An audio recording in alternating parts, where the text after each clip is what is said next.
When you're in the foster care system, your social worker carries around a file.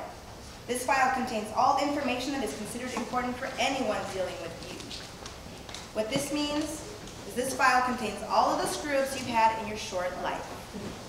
I find it hard to think of one single person who has had a perfect life or hasn't made a major mistake while they were an adolescent. But when you walk into a job interview, you hand them a resume that represents the best of you, not the worst. Could you imagine getting a job if your resume read, wet the bed from ages 6 to 10, or did not play well with others throughout her entire childhood? You get the idea. And you can probably imagine my chances are slim to none of finding an adoptive parent or being treated like anything other than a juvenile delinquent for the last 18 years that I've been the government's problem.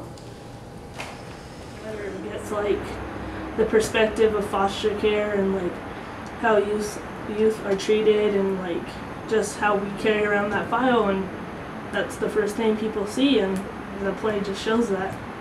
But it shows also how it doesn't tell the whole story, but as the individuals share their stories within the telling stories, someone else can relate. Telling Stories is a program that we developed with at Playwrights Project with San Diego Foster Youth Initiative, and it actually started because some young adults who are on an advocacy group called LEAP, Leadership Empowers All Possibilities, they came to us and said that they would like to tell their stories through theater. Telling stories is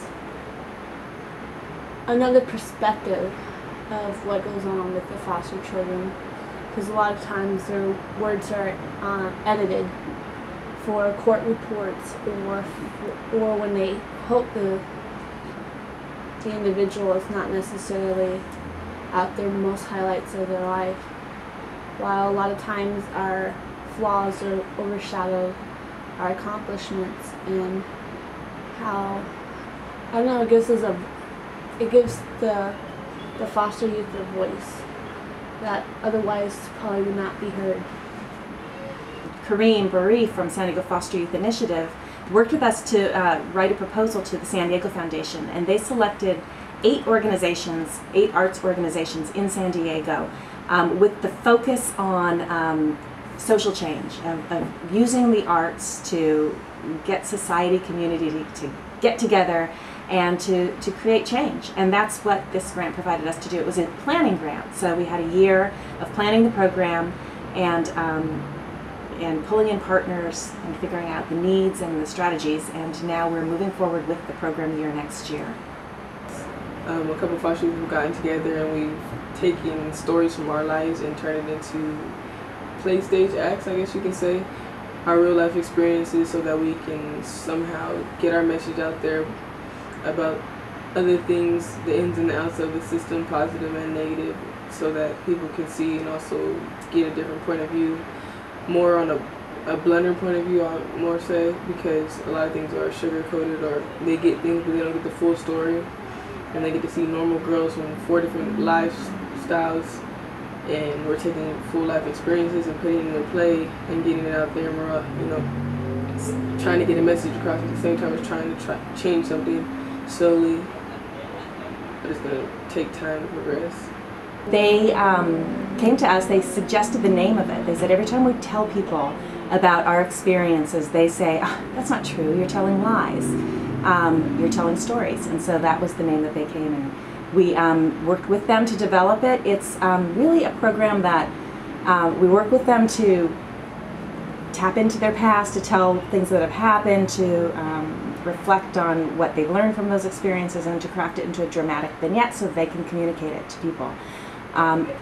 For this particular group, it's about advocacy. It's about making changes to the foster care system, hoping for improvements, improving legislation, and also helping other foster youth who don't have other people to talk to. So there's a couple of steps, right? In the sense that the first step is to go through the writing, the residency. Yes. First off is that we want to make sure that the participants understand theater enough to understand how to work together, that it's collaborative, and so we focus, and it's a new form of expression. So we use warm-up exercises, group exercises usually, if it's a group setting, and so we would start with like a 5-10 minute group exercise to get everybody kind of connected in the room, present in what we're doing, that it's about theater.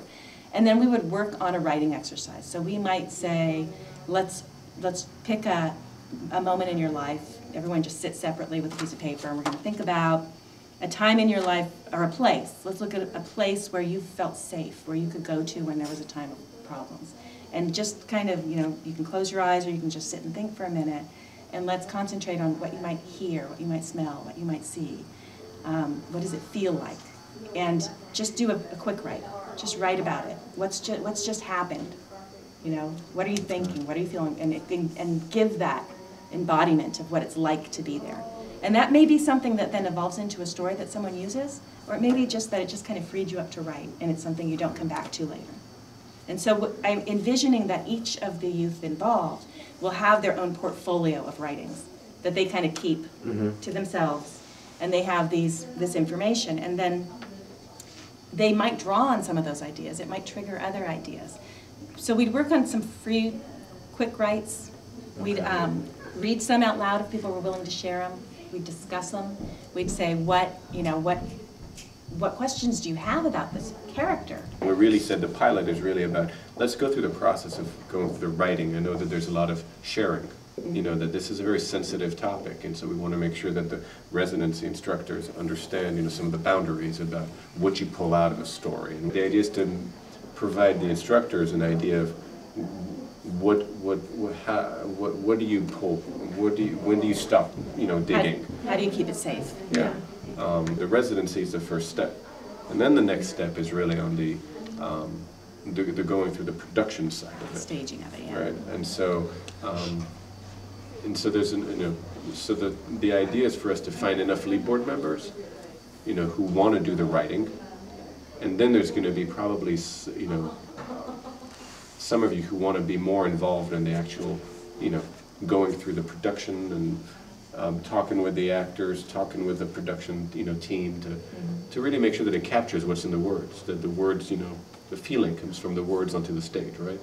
So there's going to be two main phases that I think, you know, LEAP can help, and then the third one is really on the actual performing, then, on the actual, you know, community sharing. You know, that there's going to be piloting it.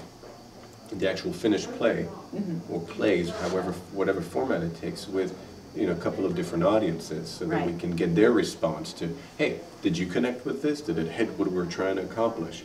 So we try to do this in the first year, right? The LEAP writing, the production, the plays, and then in the second year is getting it out to more youth, and then more youth go through the writing.